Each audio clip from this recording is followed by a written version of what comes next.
Hello, welcome to my channel. ఈరోజు ఈ వీడియోలో మనం ఈ నెల 12 అంటే రేపు భారతదేశ వ్యాప్తంగా బంద్ చేయడం కోసమని చాలా కార్మిక సంఘాలు, రైతు సంఘాలు నిర్ణయం తీసుకోవడం జరిగింది.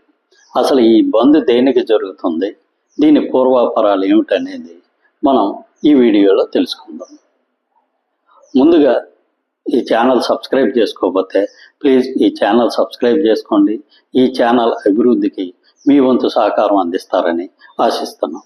ఇక విషయంలోకి వెళ్తే, ఈరోజు భారత ప్రభుత్వం వారు అమెరికాతో ఒక ట్రేడ్ డీల్ అగ్రిమెంట్ చేసుకోవడం జరిగింది.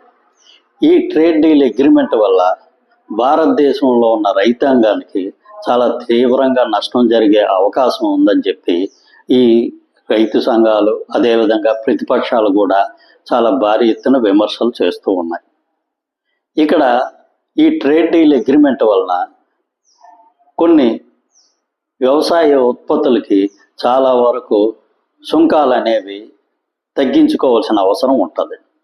ప్రస్తుతం అమెరికాలో ముఖ్యంగా ఈ సోయాబీను, అదేవిధంగా కొన్ని రకాల వ్యవసాయ ఉత్పత్తులు, ముఖ్యంగా ఈ డ్రై ఫ్రూట్స్, ఈ కోడి దానాకు సంబంధించి ఇవన్నీ చాలా భారీ ఎత్తున అక్కడ పంటలు పండడం జరుగుతుంది.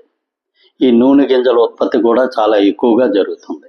వాటిని అమెరికా ప్రభుత్వం వారు ఇండియాలోకి డంప్ చేసేస్తే ప్రస్తుతం మన రైతులకి గిట్టుబాటు ధర లభించడం చాలా వరకు కష్టమయ్యే అవకాశం ఉంటుంది. కాబట్టి ఈ విధానాన్ని రైతులు చాలా తీవ్రంగా వ్యతిరేకిస్తున్నారు. కాకపోతే భారత ప్రభుత్వం వారు చెబుతున్నది ఏంటంటే, మన రైతులకు సంబంధించిన ఉత్పత్తులకి ఏ విధమైన నష్టం చేకూర్చకుండానే ఈ అగ్రిమెంట్ చేసుకోవడం జరుగుతుంది అని చెప్తున్నారు. కాకపోతే దీని మీద రైతుల్లో కానీ ప్రతిపక్షాల్లో కానీ అంత సానుకూలత రావడం లేదు. దీనితో రైతులు ఈ బంద్కి పిలుపు ఇవ్వడం జరిగింది. అదేవిధంగా మన దేశంలో ఉన్న చాలా కార్మిక సంఘాలు కూడా ఈ బంద్లో పాల్గొనడం జరుగుతుంది. ఇక్కడ మన ప్రభుత్వం కార్మికుల పట్ల తీసుకుంటున్న నిర్ణయాలు చాలా వరకు కార్మికులకి వ్యతిరేకంగా ఉన్నాయి. కాబట్టి వాళ్ళు కూడా భారత ప్రభుత్వం మీద విమర్శలు చేస్తూ ఒక విధమైన వ్యతిరేక భావం పెంచుకొని ఈ బంద్లో వాళ్ళు కూడా పార్టిసిపేట్ చేయడానికి నిర్ణయం తీసుకున్నారు.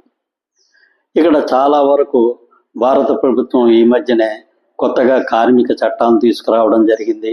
అదేవిధంగా కొన్ని పబ్లిక్ సెక్టార్ అండర్టేకింగ్స్లో భారత ప్రభుత్వంకు ఉన్న వాటాన్ని ప్రైవేటు పార్టీలకి అమ్మివేయడానికి కూడా ప్రయత్నాలు చేస్తుంది. దీనికి వ్యతిరేకంగా కార్మిక సంఘాలు కూడా ఈ బంద్లో పాల్పంచుకోవడానికి నిర్ణయం తీసుకున్నాయి. ఈ బంద్లో భారతదేశం మొత్తం మీద దాదాపు 30 కోట్ల మంది పాల్గొంటారని చెప్పి ఒక అంచనా వేస్తున్నారు ఈ కార్మిక సంఘాలు, రైతు సంఘాలు. మరి రేపు బంద్ ఏ విధంగా జరుగుతుంది, దీన్ని సఫలీకృతం అవుతుందా లేదా అనేది మనకు అతి త్వరలో తెలుస్తుంది. Thank you.